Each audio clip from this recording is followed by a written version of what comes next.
চাকরিরত যে কজন আছেন 15+1 এই 16 জনকে 8 তারিখেই তাদেরকে আমরা আর্মি ওন কাস্টডিতে আসার জন্য একটা অর্ডার, যেটাকে আমরা বলি অ্যাটাচমেন্ট অর্ডার, আমরা এটা দিয়েছি।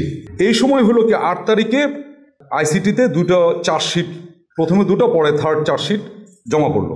8 তারিখে এটা টিভি স্ক্রলে আসা শুরু করেছে বেলা 11টা 12টা 1টা দিক থেকে। তা আমি যেটা বলছিলাম, আমাদের ওই যে আমরা যে রুমে বোর্ডে কার্যক্রমের ভিতরে থাকি ওখানে কোনো ইলেকট্রনিক ডিভাইসও যায় না, টিভি তো দূরের কথা। সো আমরা কোনো একটা ব্রেকে যদি বের হইতাম, নামাজের ব্রেক বা লাঞ্চের ব্রেক, তখন আমরা জানতে পারছি যে টিভি স্ক্রলে বা সোশ্যাল মিডিয়াতে বা কোনো না কোনোভাবে জানতে পারছি যে চার্জশিট জমা হয়েছে বা চার্জশিট ট্রাইব্যুনালে আইসিটিতে এটা অ্যাকসেপ্টেড হয়েছে ইত্যাদি ইত্যাদি। এবং চার্জশিটের ভিতরে আমরা জানতে পারলাম যে এইখানে একটা চার্জ হয়েছিল যারা গুম সংক্রান্তই, এটা হলো যে যারা ডিজিএফআইতে কর্মরত ছিল তাদের একটা বড় অংশ এখানে জড়িত ছিল বিধায় বা জড়িত আছে এরকম একটা অভিযোগ।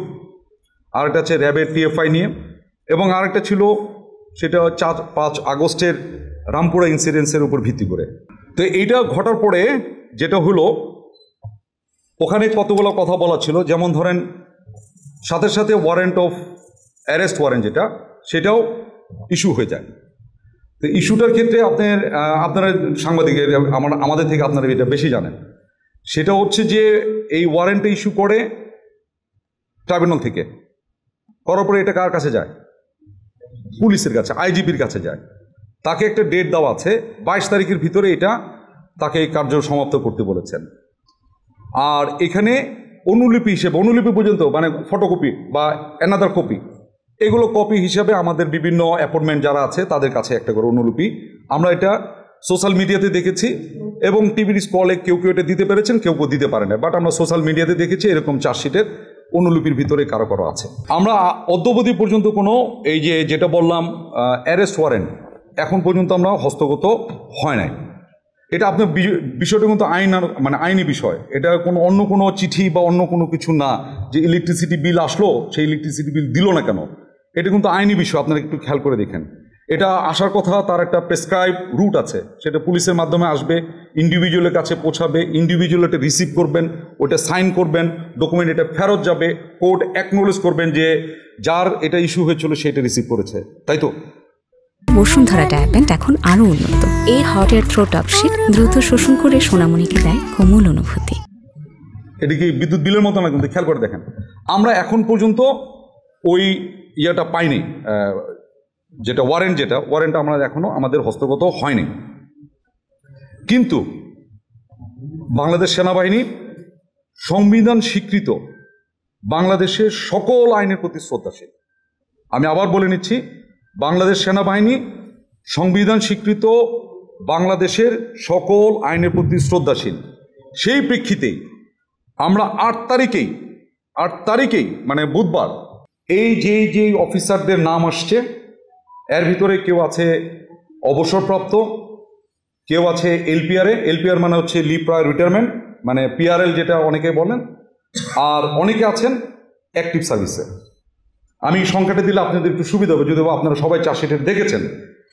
এখানে সর্বসাকুল্যে এই পর্যন্ত যাদের নাম বেরোয়েছে প্রায় 25 জন। 25 জনের ভিতরে বরখাস্ত বা মানে অবসরে যারা আছেন এদের সংখ্যা হচ্ছে 9।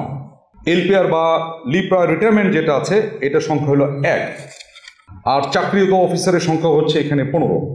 এখন যারা অবসরে চলে গেছেন, এলপিআর না, যারা অবসরে চলে গেছেন তার প্রতি যদিও বা আমাদের সেনা আইন তার উপরে ওইভাবে খাটে না।